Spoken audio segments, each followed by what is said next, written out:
Warning. Pregnant women, the elderly, and children under 16 should avoid prolonged exposure to Dirt Diggler. Dirt Diggler may suddenly accelerate to dangerous speeds. Dirt Diggler has high gluten content and is not kosher, halal, or vegan safe. Do not ingest Dirt Diggler, as Dirt Diggler is for external use only. Discontinue listening to Dirt Diggler if any of the following occurs: itching, vertigo, dizziness, discoloration of urine, tingling in extremities, loss of balance or coordination, slurred speech, temporary blindness, profuse sweating, heart palpitations, increased use of profanity. If listening to Dirt Diggler gives you an erection lasting longer than 4 hours, you're welcome. Listening to Dirt Diggler may lead to unplanned pregnancies. If Dirt Diggler begins to smoke, get away immediately. Seek shelter and cover head. Dirt Diggler may stick to certain types of skin. When not in use, Dirt Diggler should be returned to a special container and kept under refrigeration. The ingredients of Dirt Diggler include, but are not limited to, a glowing substance which fell to the earth, presumably from outer space, and bad memories. Do not taunt Dirt Diggler. Dirt Diggler does not come with a lifetime guarantee. Dirt Diggler. Enjoy the show. Extra heat.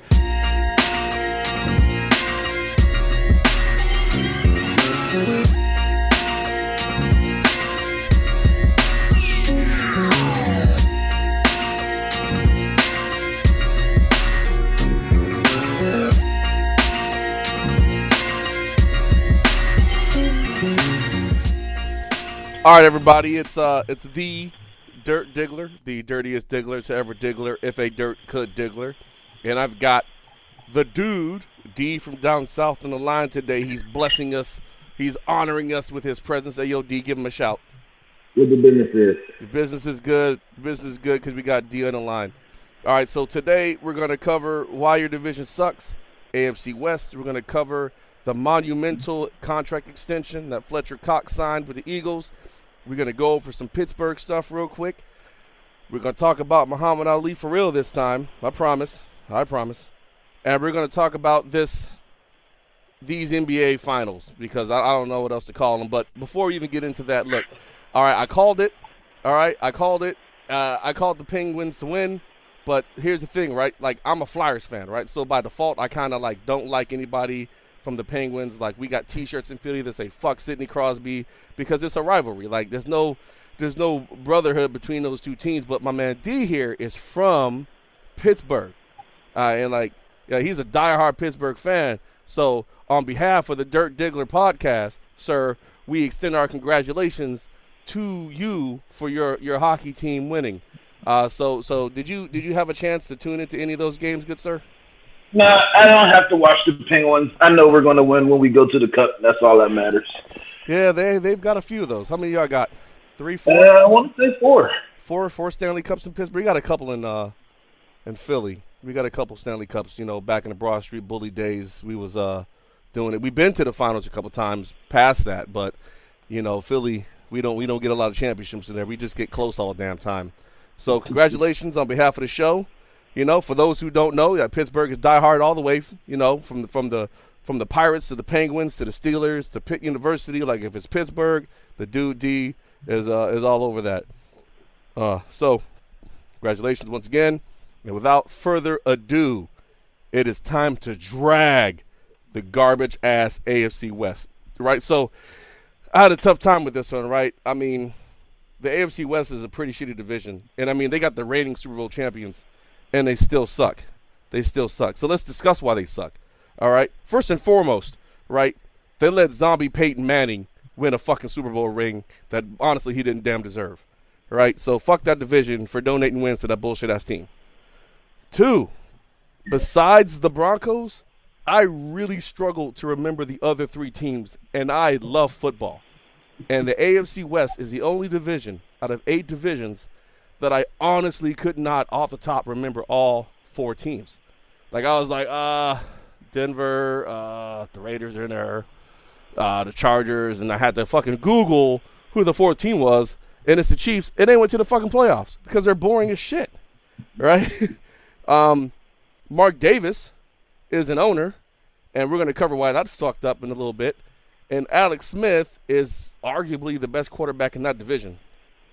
Do you have any things that you want to add to why that division as a whole sucks? Because they're not the AFC North. You know, we covered them a few weeks ago. Were you able to tune in and hear that one? Absolutely. I heard you say blasphemous things about my cocky nature and how that I'm so annoying because I got 6, and I did just drop that. See, so it just confirms what I was already saying. Confirmation I needed. I got 6. So all right. So focusing back on these bum ass AFC West teams.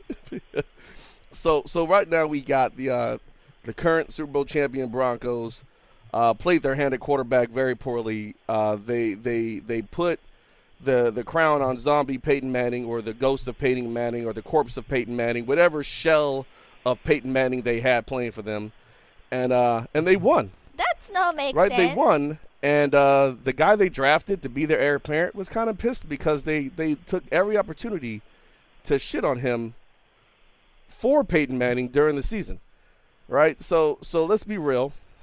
They treated that dude like a redheaded stepchild. Did you see those games where the fucking Broncos were blowing him out, and like Osweiler's getting ready to go in there and play, and Peyton runs his happy ass back out in the field anyway? Did you see any of those games, D? Oh yeah. Oh Yes. man, you knew he was gonna leave, didn't you? No, yeah, he had to. I mean, yeah, right? Which is crazy because they have a quarterback as their like GM, and he handles quarterbacks fucking poorly. So, horse teeth, Elway did not do a good job with that, right? So, yeah, he left town unloved, feeling slighted. He'll tell you it was not about money or any of that shit. Bottom line is, he was like, "Fuck this team. I'm gonna burn him for a chance I get." That's why he went to the Texans. All right. So on top of that, right, what really made that team good was that defense, because Peyton Manning could barely connect it with a fucking 10 and out without that shit going back to the house.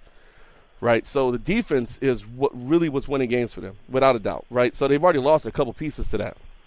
Now they're playing chicken with Von Miller, who pretty much won the Super Bowl on his own. Right. Von Miller created havoc in defense and offensive backfields all season long, and he surgically attached himself to Cam Newton during the Super Bowl. So they got to deal with him. But the market for defensive linemen is so inflated.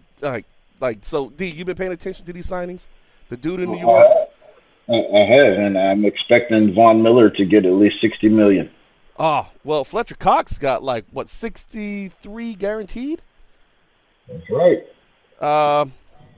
Holy shit! Yeah. So Von Miller is a monstrous outside linebacker, right? You can call him defensive end, outside linebackers.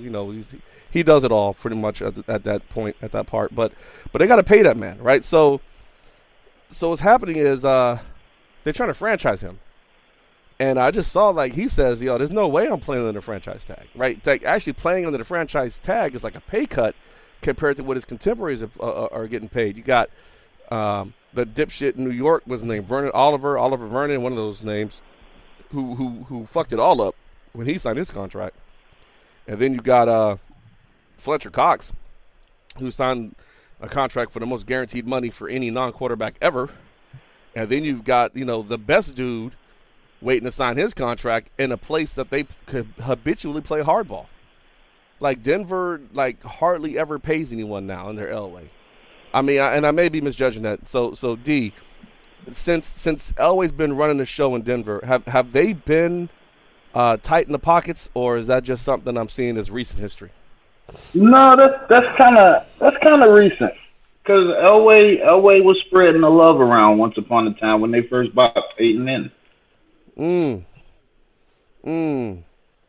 But yeah, he was building a team. At this point, they probably don't have the money to throw away like that. They tied it. Well, they got some good veterans on the cheap, like DeMarcus Ware and folks like that. So they got some good veterans, and they had dudes like Von Miller that were drafted on rookie contracts. So they really were able to build a solid team on the cheap, if you really think about it. Now, I mean, as far as their core, super important players. Yeah? Yeah, indeed. So, I mean, at some point, you got to pay the dudes. Right? Peyton Manning took a pay cut, right? But he's retired. He's gone. You lost your quarterback you were getting ready to pay.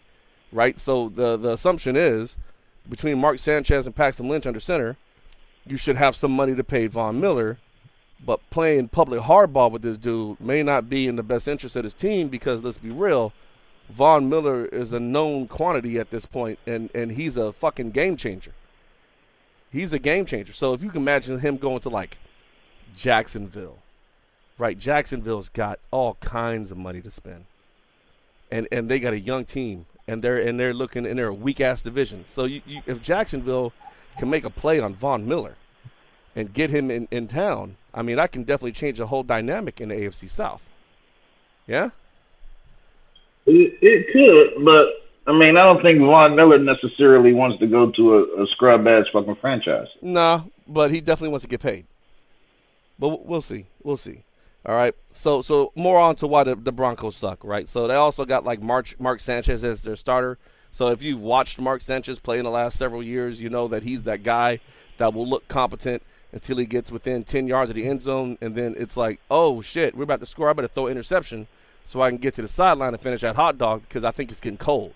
So they got Mark Sanchez under center as their mentor to the project that is Paxton Lynch, because he's not. I don't think he's ready, but whatever.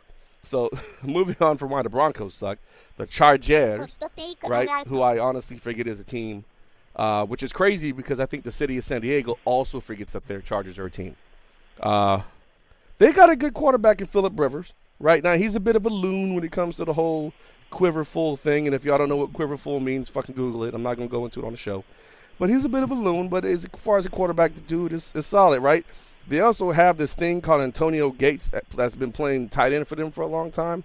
I don't know how much Antonio Gates they have left, but I think he's still there, and I'm not sure how effective he'll be, but they haven't really moved to replace this Antonio Gates thing that they have running around. Now, from what I hear, Antonio Gates was effective several years ago, but not right now. I can only name Waddell as a defender. D, can you think of any defenders on that team? No, right? I can't. There was some that were good, but I think they left. But the thing is, we don't even like. Who are they? Yeah. That's a struggle. Like, we got to struggle to identify, like, who left this bum-ass team. So here's the deal. Here's where the Chargers fit, right? They're not good enough for us to pay attention to, right? Like, think like your Panthers and teams like that. Like, we pay attention to them because they're doing things. And they're not shitty enough, like the Browns, to where we watch them, like, flail about during the season and just, lose games on their own. They're, like, in that shitty middle ground to where they're just kind of sliding through, and they win a couple games, and you may go, oh, they won. And then you go back to reading about someone doing great or someone doing bad. So they're just like a below-average team that no one cares about, right? Oh, here's funny. Here's one thing about them, though, right? So they just tried to hold the city of San Diego hostage for a stadium. All right, for those of you who have never been to San Diego, look, it's a beautiful place, but no one in San Diego is from San Diego, right? It's a huge military population. Everyone's a transplant, right? So everyone's got a team that they're already loyal to, whether it be the Giants, the Jets, the Steelers, Eagles, fucking Raiders, someone. Like, they're not from San Diego, right? So the only time anyone ever pays attention to the Chargers is when they're doing exceptionally well, right? So you have a city that is apathetic towards the team that plays there. And the owner apparently was completely oblivious to this and decides that he's going to try to force the city to build him a new stadium. The same city who doesn't go to their games, who won't support them, who doesn't care that they exist. They should have won that sweepstakes to go to L.A. because no one in San Diego cares about football. If it's not UCSD, nobody cares. All right, so the only football team in San Diego is the college team. And the Chargers are just like a sideshow that everybody watches when their original teams are doing very badly. Like, I imagine if you're from Cleveland, you may watch the Chargers because you can only watch your team lose so much. It is what it is. So the Raiders. Hey, D, have you ever seen a picture of Mark Davis? I have. All right. So what I have describing him. Right, so he's the son of Al Davis. And my best description, and please, if you can add on to this, please. He looks like Tommy Boy had an illegitimate love child with a Goomba from the Mushroom Kingdom. Right? Is that accurate, or are there other adjectives I could use for this? I'm gonna go with it, because the haircut does definitely remind you of something from the Partridge Family, it's a mushroom bangy type thing going on. It's bad, yeah. right? It's bad. Like Google, like I had a coworker do this. He was like, who's Mark Davis? I was like, he owns the Raiders. I was like, that's Al Davis' son. And they Googled this dude, and he's like, all he's ever done in his life is wait for his dad to die and inherit this team. He has no other redeeming qualities. That was it. He was simply born to a legendary owner whose prime was roughly 40 years ago. So to further describe, right, this guy drives like an old school panel van, and it wouldn't shock me if free candy was spray painted on the side of that motherfucker, and if he referred to it as a shaggin' wagon. He's an owner of a shitty team that's surprisingly threatening to go to Vegas, right? So they are born in Oakland, they flee to LA where they develop a following, right? And then they go back to Oakland, and they still have a following, right? Because the black hole's still a thing. But now they're like, fuck it, we're going to go to Vegas. And I don't know how that's going to work for them because Vegas is not really a big place once you remove the tourists, right? So I guess the best – so they've been pretty shitty for a while, right? They've been pretty shitty. But what the Raiders have always maintained, and D – you know, the Raiders are one of those teams that were great. You know, Madden did some great things, and they developed a following. But I'm going to frame their fans, and I need you to confirm or deny this, right? They maintain a large number of extremely violent and barely literate fans that will misspell their way through some of the best hate mail and death threats you will ever struggle to read. That's what absolutely. I have. Yes, right, good, got him. You may beat them on the field, but they will definitely beat you in the parking lot. That's the Raiders' mantra. That is an understatement. Yeah. Also, this is the first team to get shafted by the NFL's collusion with the Patriots as they built their dynasty on bullshit under Goodell. So this was the Tuck rule, the first team to eat it from the Patriots that began the descent into the whatever fuckery we live in now. So, hooray for them. Moving on to the Chiefs. So, yeah, I actually had to Google that team, which is crazy, right? Because Andy Reid is a Eagles former coach, and he coaches them. And Macklin left the Eagles to go to them. And they have Alex Smith, and they have Jamal Charles and Travis Kelce, and I totally forgot that they were a team. Like, totally forgot. And, I mean, I'm not even going to take it as a slight on me because no one in the office knew that this was a team.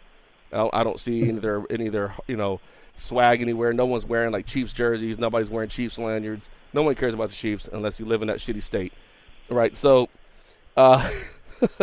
they're not a bad team. They're just boring as shit, right? So they've got like the smartest, most average, kind of athletic quarterback, Alex Smith. Apparently, he had this like ultra high score on the Wonderlic test, and the guy's like deceptively fast. Yet I never really see him do anything past kind of like just be average, right? Like if he worked in retail, he would just be the game manager, like the assistant game manager. He wouldn't even be like the top game manager. He'd be that assistant game manager that's got a lot of promise but can never seem to put it together. That's Alex Smith. You know, so he always looks like he's going to do some cool shit, and then he like dumps it down to Jamal Charles, who actually improved the team by blowing out his knee. So when your best player goes down and that increases your team's success, I don't know what that says about your scheme. So D, you know, in Pittsburgh, y'all are no strangers to injuries, right? You guys kind of live by your depth. Right, the Steelers habitually have a team with some good depth. What does it say when like your best dude goes down and your team gets way better? Well, I mean, I'm not gonna say he was the best guy. I'm just gonna say that their team sucks in general. That is the team that went damn near a season plus without a wide receiver catching a fucking touchdown. Ooh, yeah. Actually, it was a season plus. It was well into this last season. When Macklin finally got one. Maybe that's why they got better, because he was forced to force the ball to fucking Dwayne Bowe them. Like, who the fuck knows? Well, Dwayne Bowe hadn't played for them in like 3 years, man. He apparently popped on a piss test. Exactly. That's my point. Wow. Well done, sir. Well done. That was actually shade.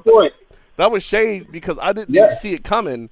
And I went right into it, and I was like, "Oh, that was shade. I should have caught that." Hey, that was sir. Yeah, that is my point. Because they don't have nobody on that team. Dude, so let's just be honest. It's just the people you named, right? The people you named don't catch touchdowns. Well, they got that safety, Flowers, and they had the dude that had cancer. I mean, but like their safety, everyone's like famous for like horrible reasons. It's not like like they came back from some adversity in order to be successful. Like Brandon Flowers still play for them? Flowers is real, but I think the safety was it Abdullah. I think Abdullah had cancer or lymphoma or something. He came back. So I mean, like they have some dudes that just they're. Like, no one cares. They're almost like the Chargers if the Chargers could make the playoffs. Yeah, right? Right. Totally unexciting. Which is why Denver is what Denver is in that division. Yeah. Yeah. I mean, to be real, if Denver was in the AFC North or AFC East, I mean, who knows? Who knows what they would have, how successful they would have been. The defense was the truth, though. I mean, Denver had the truth. So, let's move on to I always do the while there is hate, there's also hope, right? There's also hope. So the Broncos still have a lot of folks left over from that Super Bowl defense, right? Excuse me. And while Sanchez may not be like your savior, he may be enough to not cost him a whole lot of games while Paxton Lynch develops. Because ultimately he's a stopgap, and he's totally okay with that. He's not going the Bradford route where he's like, well, I don't want to fucking play. And then, well, okay, guys, kumbaya, let's do this. He's not doing that. I guess he was watching that go down and decided not to play it like that. He gets traded. He goes, hey, look, I'm a starter. They just drafted this guy. I'm going to train him up, be a good teammate. Maybe I'll fucking sit on the bench again or I'll go somewhere else, right? So Sanchez is good, right? He's good where he's at. And but how long he plays depends on Paxton Lynch, right? Because that defense is still going to bail him out, right? But this is a really good team in a really average division. So I don't know who would knock them off, if anyone. I can see them just steamrolling the division again. I mean, do you see anything different happening, D? I mean, if the Chiefs can get a dynamic player that has the ability to score from anywhere on the field, that would severely put a damper on the Broncos. And if they got Phillip Rivers, a real weapon besides old ass Antonio Gates, it's a possibility for him too. Yeah. Speaking of Phillip Rivers and the Chargers, right? They still got him, and he's pretty good. And they just drafted Joey Bosa, who's playing hardball. Like, he hasn't signed his contract yet. He's holding out a training camp. There's a holdup. He doesn't want to sign, and they're fucking around with it. I mean, it doesn't look like it's going to, resolve anytime soon. But if they can get him on the field, he might do some good things for him. Other than that, though, I mean, I'm not seeing the Chargers really being too much of a factor. They would need to acquire some good talent in there to make a push in that division with the Broncos still being what they are. I mean, they're still a couple drafts away, I think, from making the playoffs. They're not as bad as like Cleveland, but they're still a awfully average team in a division that's almost like the AFC East, right? You have a team that's just uber dominant in your division right now, and everyone else is just kind of like way behind. You're there to make the teams even. So the Raiders, right? The Raiders, yeah, Mark Davis is a mushroom weird man-child thing, and their fans are illiterate and violent and probably on several illicit substances and all those things. But let's be real. Derek Carr is a pretty damn good young quarterback. He watched his brother get the break speed off of him on the expansion. Was it Texans? He watched his brother David get his ass handed to him in Houston. But now he's sitting on the bench backing up Mr. Fucking indestructible Eli Manning. So he's just chilling, collecting a check, right? They have Amari Cooper. Is it Amari? It's Amari. Yeah, dude is real, right? Dude is real. I mean, his route running ability is next level. Bruh. And then they have Khalil Mack.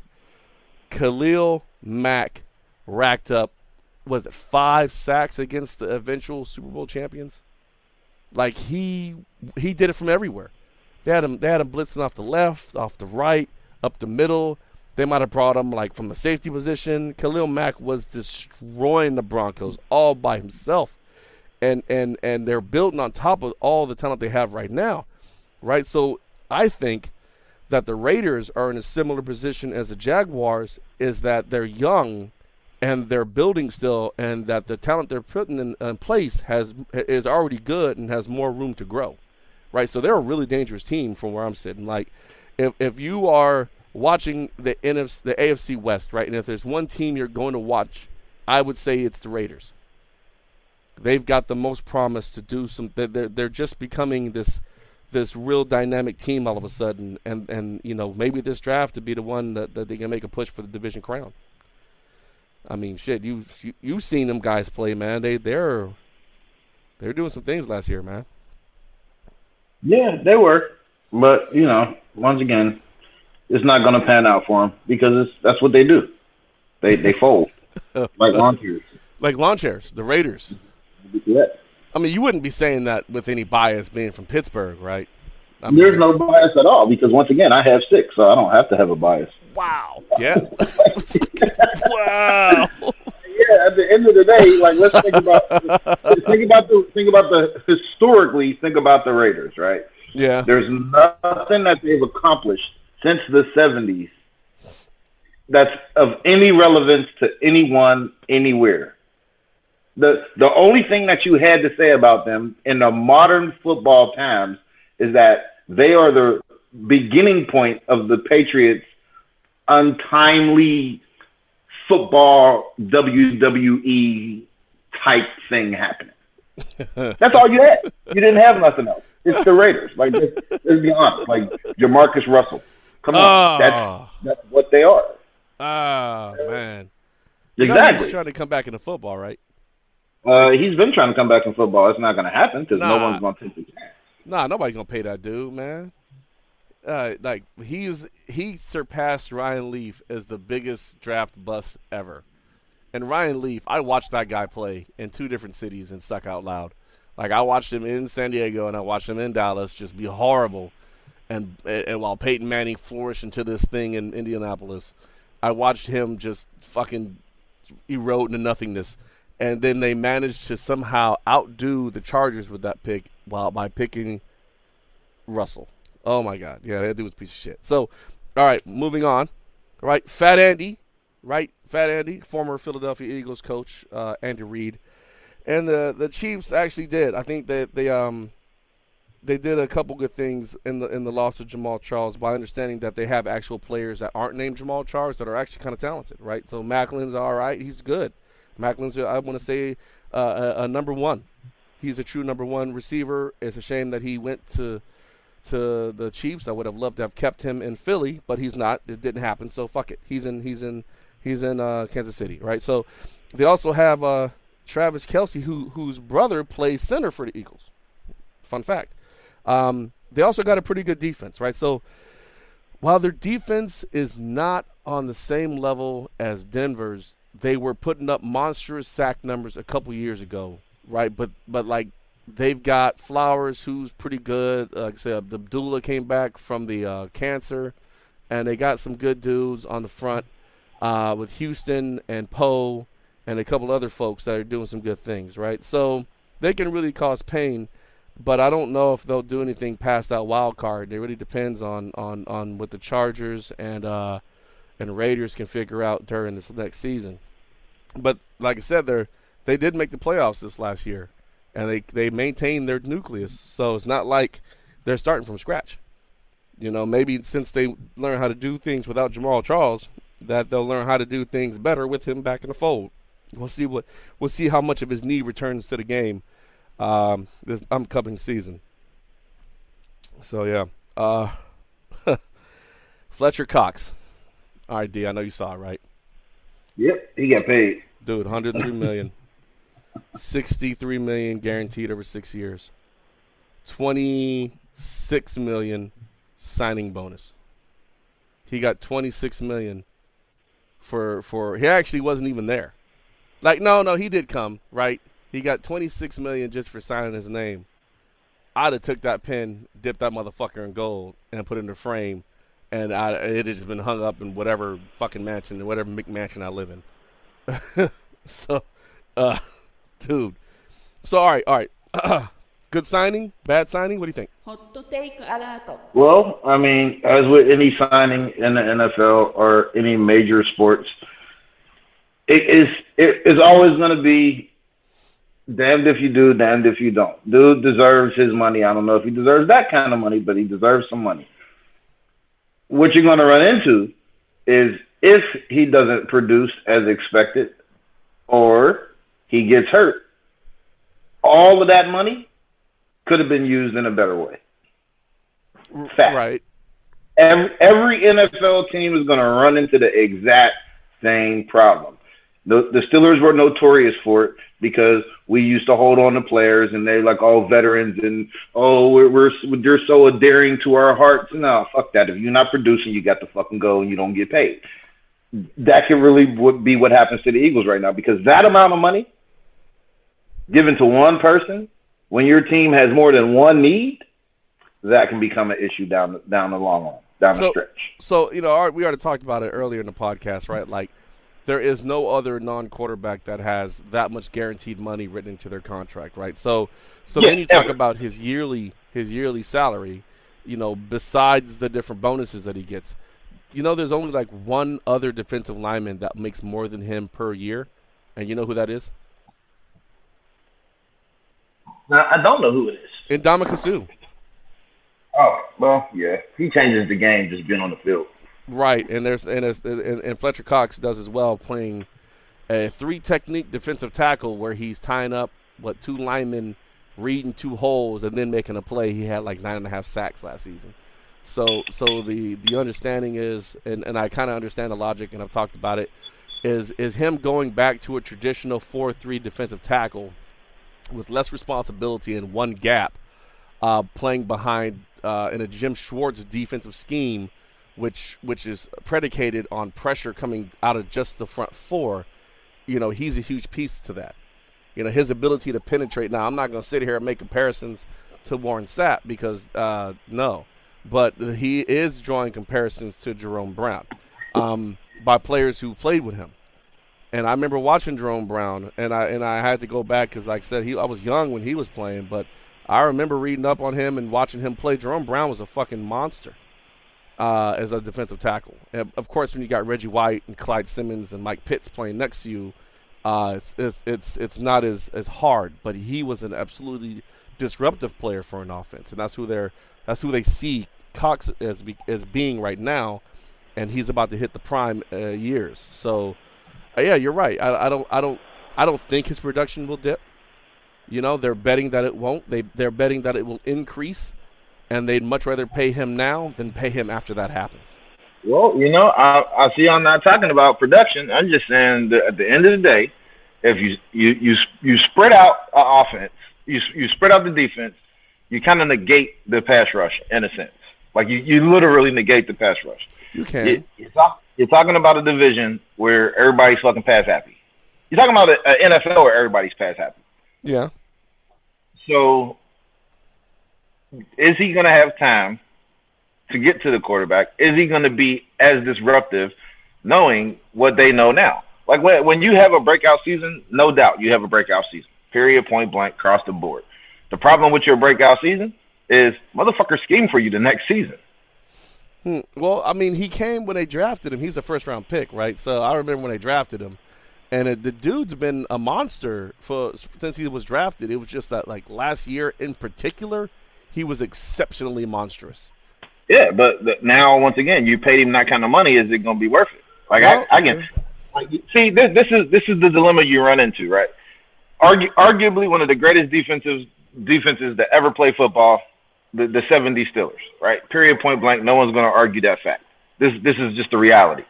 Most people don't know who the corners and the safeties were. But the ball got thrown, so dude can do whatever he's going to do. If you can't afford to pay the safeties and the corners and the linebackers after paying him that kind of money, I don't give a fuck how good he is. He can't run down the field and intercept the ball. Well, you know what I'm saying? Like that just doesn't work. Like, I know them because I'm a Pittsburgh native. You know what I'm saying? Like, that's my shit. Like, I know Donnie Shell and fucking Mike Wagner and, you know, fucking Mel Blount. Like, these are my people. This is the shit that I grew up on. you're talking about paying a motherfucker that much money. So if he does appear to do a phenomenal job and put all of the pressure, and now your corners and your safety look like superstars, you don't have the money to pay them to keep them. Fact. This is just a fact. Yeah, I mean, yeah. So right now they got some rookies locked up, and they brought in some vets, and the safety they brought in is already getting paid. They got a cornerback that they got a 2-year contract on, so he could, depending on what he does, you're right. The Eagles can run into the problem of having to pay him. Exactly. Of course. Now here's the rub, right?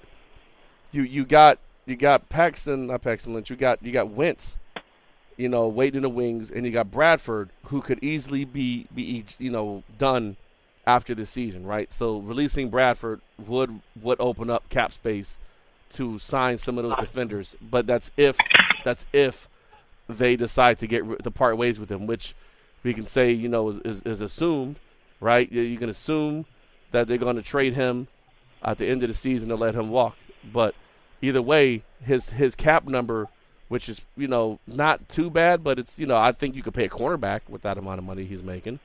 Then you could maybe pay that cornerback now. I don't know. We'll see how it plays out, man. You're right. The game's got to get played, right? Yeah, I'm telling you, this is literally a damned if you do, damned if you don't. Because if you don't pay him, that's right. If you don't pay him, he goes somewhere else for a little bit less money, and he's a star. You look like the dumbass who let your guy go. But if you do pay him, and like literally barring injury and barring just a bad season in general, if he makes everyone else around him look like a stud, all of those people are going to play their ways into better contracts. Yeah. Which would make him no longer a stud because now he's playing with some average ass bums again. This happens to every team. Well, they paid Vinny Curry. They paid the linebacker Michael Kendricks. They paid the safety. They paid Brandon Graham. They paid a bunch of people. Like the Eagles paid. They came out of pocket for a lot of defensive players. They really did. And the way they did it, of course, was Howie is really good at manipulating the salary cap at this point. Right now, it hasn't resulted in anything substantial other than the fact that we can say we have XYZ on the team, and that's nice because his name looks nice on the fucking program for the game. But when it comes to these acquisitions, Howie has done well with acquisitions. At least this offseason, he's looking to have done pretty good. Right, he's good at least with the numbers. He's good with minimizing the impact on the cap long term. But this is different. This is different, right? So, but you know who fucked up the whole market was fucking the Giants, man.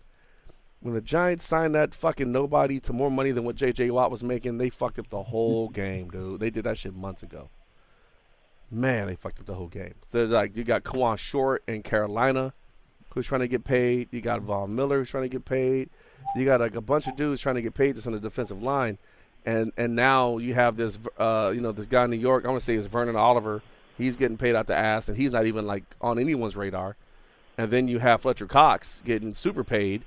So Kawan Short, he's gonna want that money, and good and damn well that Carolina's not gonna pay him, right? Because they let Josh Norman walk. So they're not going to pay him. We'll see, though, man. But New York definitely fucked up the game. And I almost want to say they knew what they were doing, but I don't want to give them that credit. I don't want to give them that credit. So, all right, look, D. All right, look, this is you. This is you. Do you got anything outside of the Penguins? Well, actually, you know what? If you want to talk about your Penguins, man, talk about your fucking Penguins, man. Do you got any sports updates for Pittsburgh whatsoever to include, like, transactions and things like that for your Steelers that you want to bring up right now? Go for it. No, look. If you're from Pittsburgh, then you rock. If you're a fan of any of the black and gold teams, if you are not from Pittsburgh and you are a fan of any of the black and gold teams, feel free to get on the bandwagon. We have good shocks. If you hate my black and gold teams more than you love your own team, realize that you are a fucking black and gold fan, and we're just gonna let it go. What about Cowboys fans who are confused with who they really should love? There's no such thing as a Cowboys fan. Hey, we're doing the NFC East next week, right? What? The why your division sucks. Oh, okay, that works. Yeah, Yeah, we're doing the East. I'm all in because America's team, not so much. Oh, well, yeah, we're going to talk about all that shit. So, yeah, we're going to go back. We're going to dig in the crates for the 4 teams that comprise the NFC East. But on to something a little bit more serious, right? So, all right, look, Muhammad Ali was, he passed a couple weeks ago, and I didn't talk about it last week, and I said I was going to, but I totally I didn't. And you know what? It's better that I talk about it this week because I think folks would be more attuned to actually listening now than they would, while everybody was singing the high praises and had kind of forgotten the relationship America had with the man who was Muhammad Ali, right? So if you look at his body of work as a fighter in the ring, and he's the GOAT, right? He's the GOAT. He went through a lot of shit in the ring. He's beaten a lot of dudes. He's lost some fights. He's come back and he's won some fights. But past that, the one thing that Muhammad Ali was that people tend to forget was he was unapologetically black. And as a result of that, America, for the most part, absolutely hated his guts. America hated Muhammad Ali. I remember when he lit the torch at the Olympics, folks were losing their minds about why is this draft dodger lighting the fire at the Olympics. I mean, D, you remember all these things, right? I know you studied Muhammad Ali, dude. Like, Indeed, it boggles my mind to hear folks come out of the woodwork like they've worshipped the ground this man walks on, when in reality they despised everything he stood for in his very existence. So much so that if he would have died this week, nobody probably would have said nothing, just because he is a Muslim and the whole shooting in Orlando thing. That's literally, they hate Muhammad Ali. They just don't know they hate him. Yeah, they forgot. They forgot. Like, No, they didn't forget. People don't forget. That's why they be on their whole heritage and not hate thing. They don't forget. They just have selective memories. And it's selective in the sense that, when a person dies, we want to talk about how great they are. But while they're alive, oh, man, they despise the ground that man walked on. They can say whatever they want to say. I don't be trying to hear it. Yeah, but, Muhammad Ali was an activist, man. He spoke about injustices, and there were a lot. He did it at a time to where, like, they would actively kill you. Like this, he was and I think he was a hell of a man to use his status as a fighter, right? Because let's be real, as since him, there haven't been any fighters of note that have made any statements or done anything even remotely approaching the body of work that he did in what would be considered civic duty. None of them. Yeah, you said fighter. Let's just be honest. There hasn't been an athlete. There has not been a professional athlete since him to take the stance that he took, and the way that he took it on the platform that he had. Not even close. Not a single solitary one. Nobody put it on the line. I agree. And let's be real. Like, so endorsement money is nothing new. Ali was getting endorsement money. He was getting black flag money, for the roach spray. Like, Ali was the first people to really get the endorsement money. One of the first people of color to really start cashing in on his presence, because he was he had a very robust personality, man. The guy had charisma. The guy really, like, he told stories and he spoke, and you went to listen. Even if you were fucking hate listening, you heard what he said.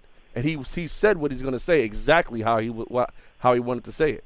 And I mean, there hasn't been anyone. There really hasn't been anyone to really use the platform to fight injustice. I mean, what are we getting now? Like a fucking tweet when some bullshit happens, maybe? No, we're not getting that. Let's just be honest. I'm throwing all popular athletes under the bus. They're on Dancing with the Stars. I'm talking shit on my own people at this point. So that's just the reality. Yeah. All this shit going on in the world, nobody's speaking on it. Muhammad Ali did that. Muhammad Ali did that. He did that at a very dangerous time, and he was hated for it. He shouldn't have been hated for it, but he was hated for it. And I think people need to remember the whole person, and not pick and choose the fact that the guy won the gold medal and couldn't get served at a restaurant when he came home. So let's not forget all those things that he had to fucking deal with. Muhammad Ali is the truth. Like he spoke out when he could lose his life, and these motherfuckers are scared to speak out when all they could lose is money. So, Agreed. Muhammad Ali's the truth, and I don't want to see anyone compared to him. I don't want to see anybody whitewash his fucking legacy or anything else that he's done at all. So, boom. Did you just say George Clooney is going to play Muhammad Ali in the biopic? No, I did not, sir. I did not. I remember they picked the other guy, Will Smith. He did a pretty good job. He did all right. George Clooney. No, but I'm not even going to. Oh, my God, dude. All right. So, on to the NBA Finals, right? So, there's been a couple games, right? So, Cleveland went and bitched and whined and got Draymond Green suspended for cup checking LeBron James. Now, which is funny, right? Because I had just pushed a public service announcement about how you could help these NBA players protect their balls and their dicks for 5 cents a day. And I don't think I got the message because punk-ass LeBron James tried to teabag Draymond Green on some bullshit. Draymond Green got him, cup checked him a little bit, and he got suspended as a result, right? So it wasn't a suspension because of the incident itself. It was a point, accumulation suspension. Fuck it, dude. Look, I mean, they teed up LeBron too, right? They gave him a tee? I don't think they did. No, I think they did. I think they teed him up, but since Draymond already had several tees, they had to suspend him for a game. That was the ruling, right? And of course, Cleveland was going for 2, suspended for 2 games because they need every advantage they can get. But let's be real, like LeBron's a bitch.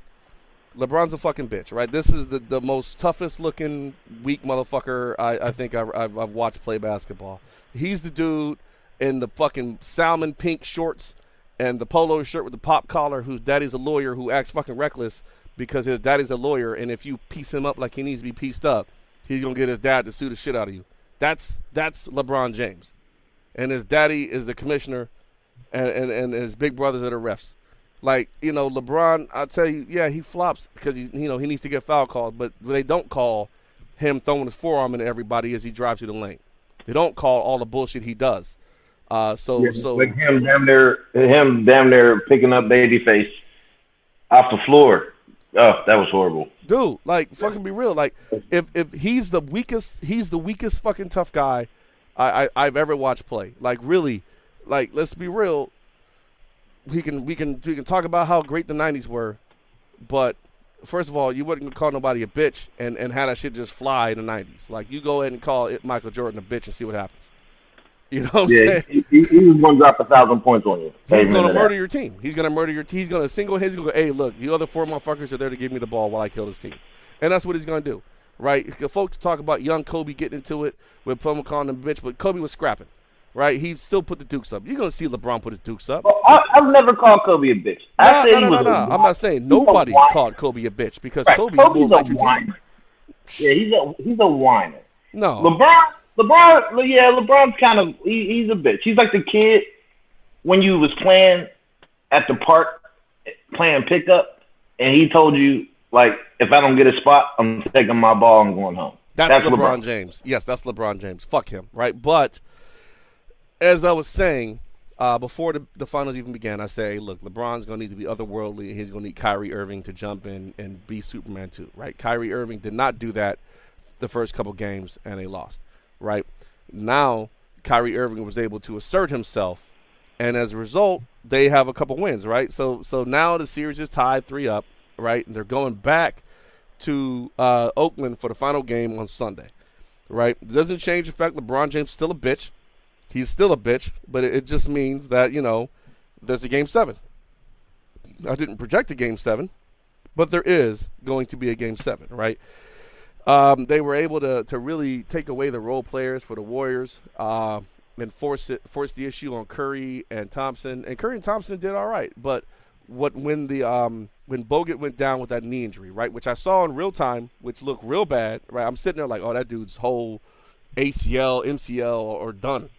But he only got a sprain, but he's done for the season. He's not returning. I don't care how long you extend this series. The shit is not going to happen. You won't see him until next year, maybe.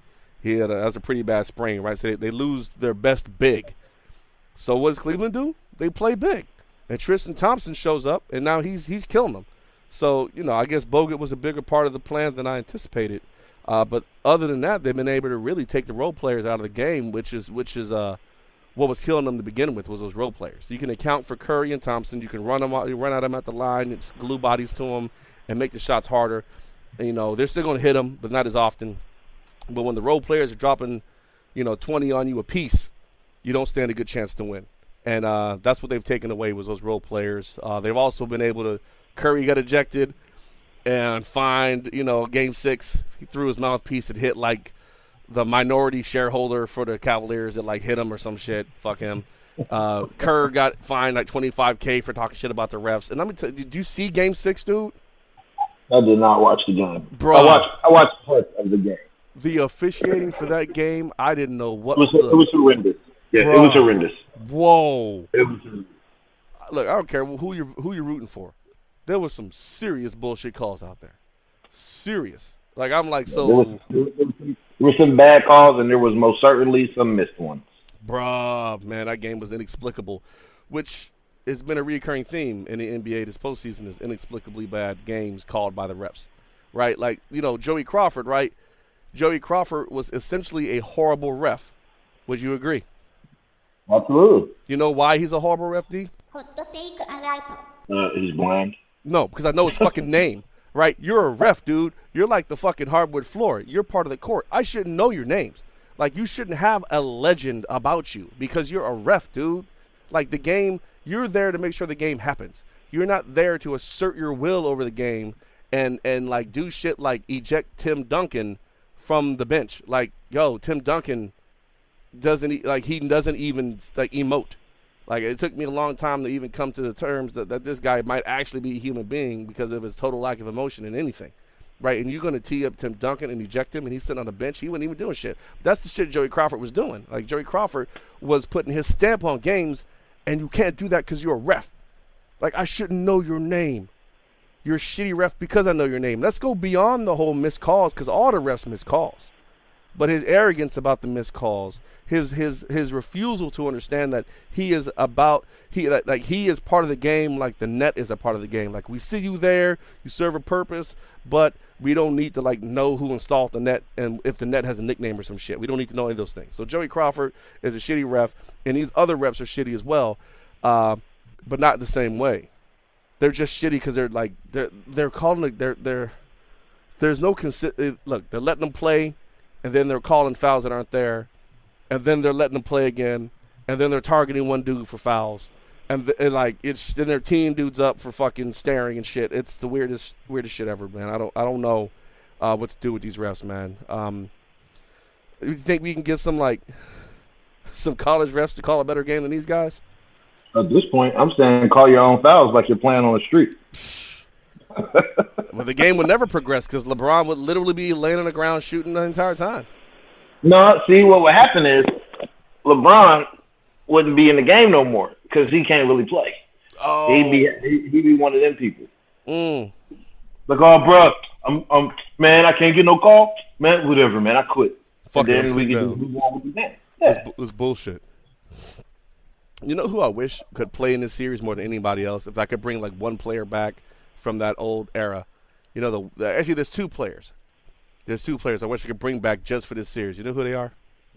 If you don't say Allen Iverson, I'm offended. Dog, you're about to be offended. But you got to remember. Hold on. I wish I could bring back Bill Lane Beer strictly because he was nothing but a goon. And Dennis Rodman. Okay, right? yeah, you're trying to punish someone. Okay, Yes. I get it. Yes. I understand. Yes. Yeah. All right. Iverson's look. His name's the answer. He's always the answer. Let's be real. He's Iverson. What about basketball? Iverson. That's the answer, right? That's been the answer for a long time. That's still gonna be the answer, right? Allen Iverson. But like for this series, because Queen James is such a bitch, that I would really like to see him play against someone as physically imposing and reckless as a Lambeer, and someone as physically imposing and is mentally imposing as a Rodman, because Rodman really did all the little things to get under a player's skin. I mean, we watched this guy play. He took some of the best top tier Hall of Fame talent and took them completely out of their games by just doing little things to them. This guy wasn't scared of nobody. One player that Rodman was scared of. No. None. Rodman didn't care. Rodman was going to grab your dick and grab your balls and call you pretty and kiss at you, and you was going to be fucking scared or angry or not know how to react for the entire game, and he was going to shoot fucking 2 for 30, and he's going to get 30 rebounds in the process, and whatever team he was on that day was going to win. LeBron James could not handle that. LeBron James does not have the fortitude to handle a player like that. He would be done. Into the first half, he'd be a freaking mess on the sideline. So I would love to see those kind of guys come back. Iverson, yeah, of course.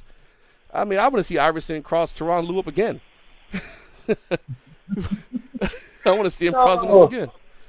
Oh, man, don't do that. That shit will never die, man. Shit will never die. I'm from Philly, man. We hate well. So either way, look. All right, so next week, right, the big piece is going to be, we're going to talk about, like, what happened at the end of these finals. This Game 7, we're going to capture that, right? We're also going to talk about why your division sucks with the NFC East, right? So the Giants, the Washington professional football team, who likes the name Redskins, but I'm not going to give them that, so fuck them. They're the Washington professional football team, right? Those dudes from Dallas that show up every once in a while. When your cheerleaders are more famous than you, you're not a football team. Yes. Your owner's more famous than anyone on your roster. You suck, Cowboys.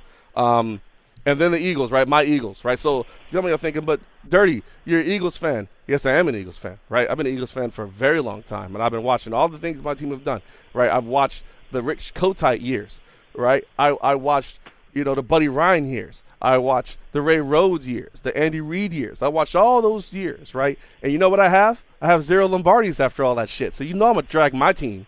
Oh, the Eagles getting dragged. So if you're tuning in to hear some bullshit Eagles kumbaya, you can be fucking disappointed because that shit's not happening. Eagles getting dragged, but everyone else is getting the shit dragged out of them too.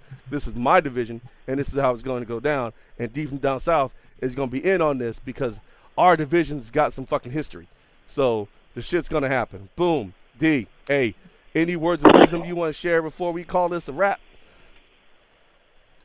If you breathe, you can bleed. Don't talk shit. Those are indeed wise words. Those are very much wise words. So, hey, look. Hey, it's been real. It's been fun. It's been real fun. And I'll holler at y'all next week. D from down south and Dirt Diggler out.